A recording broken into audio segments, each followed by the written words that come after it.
Good evening. Hong Kong is reeling after another night of protests as tens of thousands took to the streets defying a ban on face masks. All metro services have been suspended after only partially functioning earlier today.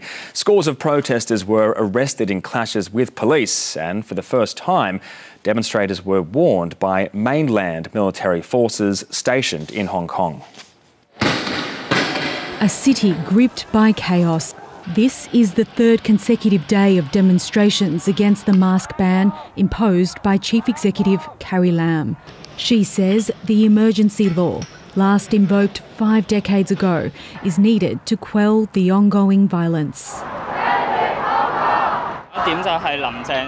Carrie Lam is trying to use the ban to keep us from coming out. I want to tell her that this is counterproductive. She's just targeting the symptoms but not the root causes. Earlier, tens of thousands of protesters marched peacefully at 2 unsanctioned rallies. By mid-afternoon, conflict erupted. Police used tear gas to disperse crowds. Those who were just there to march quickly fled. Others, though, fought back, destroying metro stations, local government offices and Chinese-owned businesses and banks. And this, a taxi driving into a sea of protesters. At least 2 people were injured, the driver beaten by the crowd before medics arrived. A Molotov cocktail thrown by a protester hit this journalist. The journalist was not believed to be the target. He's quickly helped by some of the demonstrators. And in the Chinese military's first direct interaction with protesters in 4 months of demonstrations, a yellow banner was raised from inside their barracks at Kowloon Tong.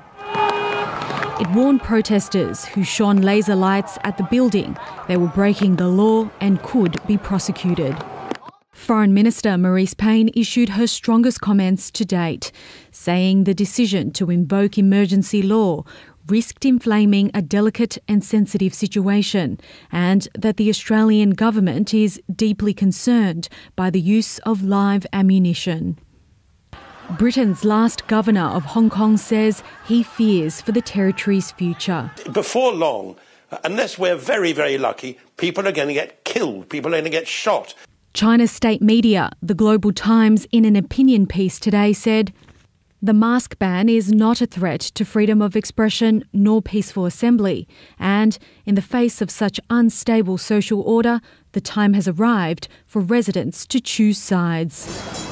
And in what appears to be signs of the political sensitivities, a tweet in support of the protests from the general manager of the NBA's Houston Rockets has angered mainland China. Its basketball association saying it will pull the team's games from the state broadcaster CGTN. Daryl Morley later apologised, the NBA distancing itself from the tweet, calling it regrettable. Scores of people were detained overnight. Today, protesters were outside court to support 2 people charged under the new face mask ban. Their cases have been adjourned until mid-November. Lynn Evelyn, SBS World News.